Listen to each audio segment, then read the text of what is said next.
Bismillahirrahmanirrahim. Assalamualaikum warahmatullahi wabarakatuh. Halo anak-anak hebat di seluruh penjuru Nusantara. Bertemu lagi dengan Bu Aini di Bu Aini Bercerita. Dan alhamdulillah kali ini Bu Aini akan melanjutkan membaca kisah 25 Nabi dan Rasul. Dan buku ini ditulis oleh Irsyad Zulfahmi SPD dengan penerbit Wahyu Media. Dan anak-anak mudah-mudahan semuanya sehat dan tetap semangat ya. Semangat untuk membaca dan semangat untuk terus belajar. Yuk kita ikuti sampai selesai ya, agar anak-anak bisa mengambil hikmah serta pembelajaran dari kisah Nabi Yakub alaihi salam. Nah anak-anak hebat semuanya, untuk pembentukan karakter ya, setelah anak-anak menyimak kisah Nabi Yakub alaihissalam, anak-anak diharapkan agar lebih menyayangi saudara. Anak-anakku hebat semuanya, kisah Nabi Yakub alaihissalam dikisahkan di dalam Al-Quran dalam Quran Surat Hud ayat 71. Mohon izin Bu Aini akan membacakan ya. A'udzu billahi minasyaitonir rajim. Bismillahirrahmanirrahim. Wa amra'atuhu qa'imatun fadhahikat fabasyarnaha bi Ishaqa wa min wara'i Ishaqa Yaqub. Yang artinya, dan istrinya berdiri di balik tirai, lalu dia tersenyum. Maka kami sampaikan kepadanya berita gembira tentang kelahiran Ishak, dan dari Ishak akan lahir putranya Yakub. Quran Surat Hud ayat 71. Dari pernikahan Nabi Ishak alaihissalam dengan Rifqoh, lahirlah anak kembar. Anak yang pertama lahir bernama Al-Ais, sedangkan yang kedua dinamakan Yakub. Sebab ia lahir sambil memegangi kaki saudaranya. Meski Nabi Yakub alaihissalam bersaudara kembar dengan Ais, tetapi hubungan mereka kurang akur. Nabi Ishak alaihissalam lebih menyayangi Ais karena ia adalah anak pertama. Sedang ibunya lebih menyayangi Nabi Yakub alaihissalam karena ia lebih kecil. Ketika Nabi Ishak alaihissalam sudah tua, beliau tak dapat melihat lagi. Beliau lebih sering dilayani oleh Ais yang memang lebih cekatan dan juga pandai berburu. Sedang Nabi Yakub alaihissalam sangat pendiam dan lebih senang berada di rumah mempelajari ilmu-ilmu agama. Pada suatu hari, hubungan dua bersaudara itu semakin tegang. Ini terjadi ketika Nabi Ishak alaihissalam menginginkan seekor rusa. Beliau meminta Ais untuk memburu rusa itu. Namun, sebelum Ais berburu, ibunya menyuruh Nabi Yakub alaihissalam terlebih dahulu. Setelah mendapat buruannya, Nabi Yakub alaihissalam pun langsung melayani ayahnya. Nabi Ishak alaihissalam lalu mendoakannya, mudah-mudahan engkau menurunkan nabi-nabi dan raja-raja.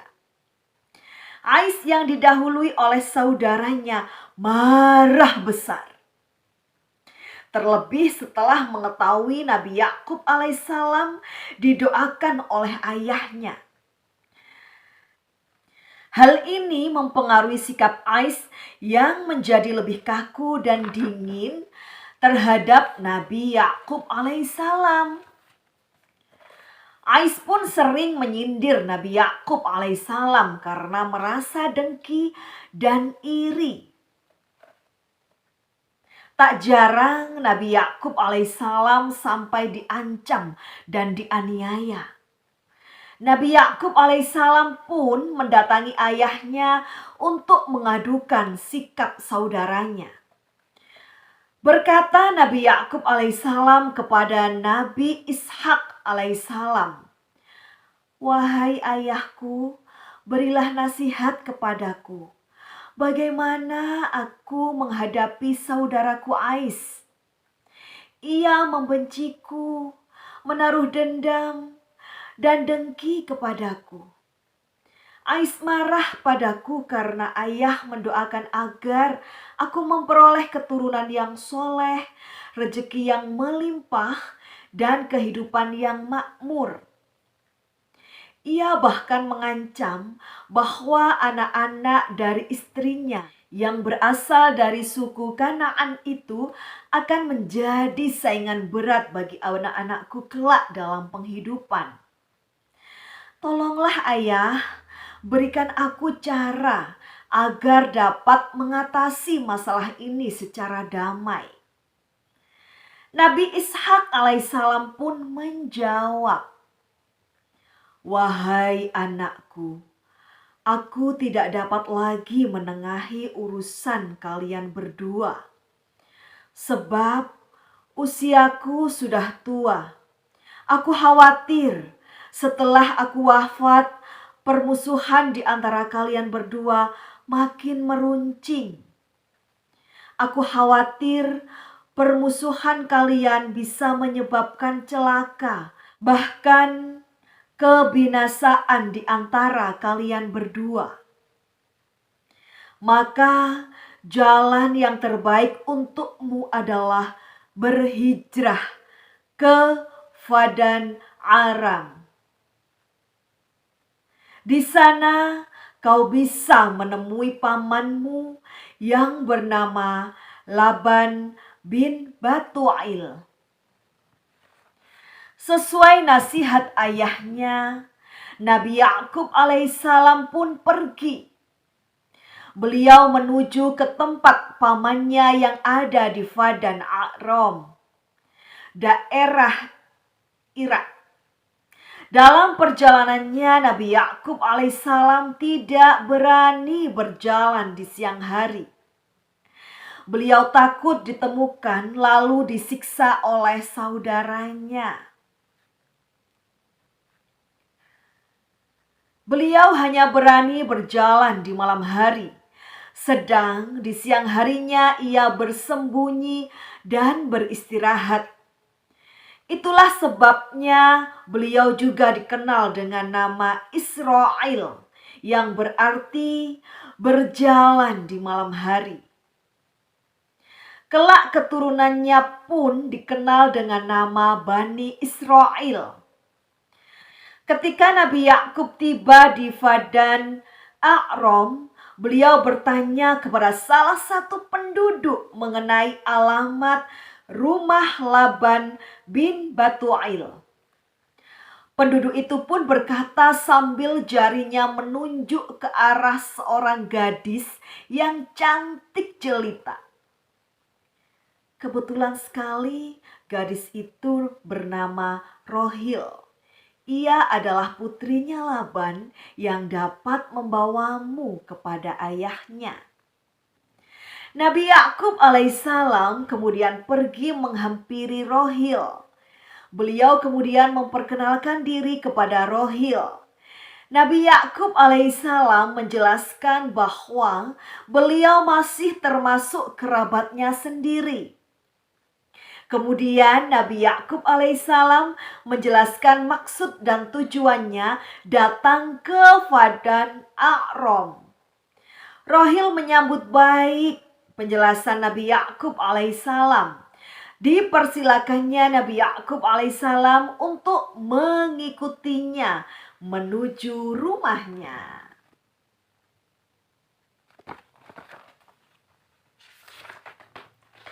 Setelah bertemu dengan Laban, bukan main senangnya Nabi Yakub. Mereka bahkan saling berpelukan. Setelah beberapa hari tinggal di rumah Laban, Nabi Yakub alaihissalam menyampaikan pesan dari ayahnya.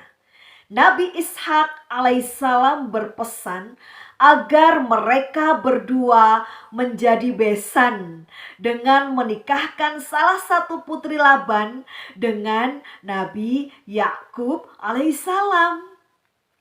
Pesan dari Nabi Ishak alaihissalam diterima dengan baik. Laban menyetujui pesan tersebut, tetapi dengan satu syarat. Syarat itu berisi agar Nabi Yakub alaihissalam bersedia menggembalakan hewan ternak milik Laban selama 7 tahun terlebih dahulu. Nabi Yakub alaihissalam pun menyetujuinya. Setelah 7 tahun berlalu, Laban pun memenuhi janjinya. Laban menjodohkan Nabi Yakub alaihissalam dengan putri pertamanya yang bernama Laya. Namun Nabi Yakub alaihissalam lebih menginginkan menikahi Rohil. Nabi Yakub alaihissalam ternyata sudah menyukai Rohil sejak pertemuan pertamanya. Akan tetapi adat yang berlaku saat itu tidak mengizinkan seorang adik mendahului kakaknya menikah. Sebagai jalan tengah, Laban menyarankan agar Nabi Yakub alaihissalam menerima Laya sebagai istri pertama. Setelah itu, barulah Nabi Yakub alaihissalam menikahi Rohil sebagai istri kedua dengan syarat. Syarat itu mengharuskan Nabi Yakub alaihissalam agar bersedia menggembalakan hewan ternak milik Laban lagi selama 7 tahun.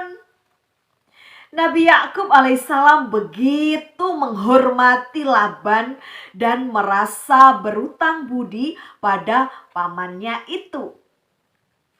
Maka ketika pamannya mengajukan penawaran itu, ia bersedia menerima saran itu. Tak lama kemudian, pernikahan Nabi Yakub alaihissalam dengan Laya pun dilaksanakan. Setelah 7 tahun yang kedua berlalu, Nabi Yakub alaihissalam dinikahkan pula dengan Rohil. Pada masa itu belum ada larangan untuk menikahi kakak beradik dalam satu waktu sampai turunnya surat An-Nisa ayat 23 yang artinya dan diharamkan mengumpulkan dalam pernikahan dua perempuan yang bersaudara kecuali yang telah terjadi di masa lampau. Sungguh Allah Maha Pengampun, Maha Penyayang. Kepada masing-masing putrinya, Laban memberi seorang hamba perempuan. Kepada Laya, ia memberikan hamba perempuan bernama Zulfa. Dan kepada Rohil, ia memberikan hamba perempuan bernama Balhah. Nah, itu tadi kisah Nabi Yakub alaihissalam.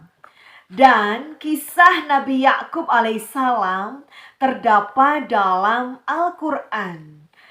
Nama surat-surat dalam Al-Quran yang mengisahkan Nabi Yakub alaihissalam antara lain surat Hud ayat 71, surat Maryam ayat 49, Surat Al-Baqarah ayat 133 dan surat As-Saffat ayat 113.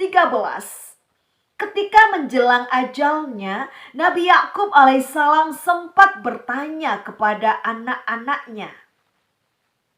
Ada dalam Quran surat Al-Baqarah ayat 133. A'udzu billahi minasyaitonir rajim. Bismillahirrahmanirrahim. Am kuntum syuhada'a idh hadara Ya'qubal mautu idh qala libanihi ma ta'buduna min ba'di. Qalu na'budu ilahaka wa ilaha abaika Ibrahim wa Ismail wa Ishaqa ilahan wahidan wa nahnu lahu muslimun. Yang artinya, adakah kamu hadir ketika Yakub kedatangan tanda-tanda maut? Ketika ia berkata kepada anak-anaknya, apakah yang kamu sembah sepeninggalku? Mereka menjawab, kami akan menyembah Tuhanmu dan Tuhan nenek moyangmu, Ibrahim, Ismail, dan Ishak, yaitu Tuhan yang Maha Esa, dan kami hanya tunduk patuh kepadanya. Dalam Quran surat Al-Baqarah ayat 133. Nah, anak-anak hebat semuanya, tentunya kisah Nabi Yakub alaihissalam banyak sekali hikmah-hikmah yang patut kita teladani. Karena setiap peristiwa pasti mengandung hikmah. Tugas kita adalah bersabar dalam mencari hikmah di balik peristiwa tersebut. Sayangilah saudaramu, anak-anakku semuanya. Berbuat baiklah kepada mereka. Jangan lelah untuk berbuat baik kepada saudara, kepada siapapun, dimanapun, dan kapanpun, ya. Baik anak-anak hebat semuanya, inilah tadi cerita tentang kisah Nabi Yakub alaihissalam. Nah, anak-anak jangan lupa tetap semangat membaca dan tetap rajin belajar. Terima kasih atas perhatiannya, dan Bu Aini akhiri. Wassalamualaikum warahmatullahi wabarakatuh. Salam literasi. Dadah.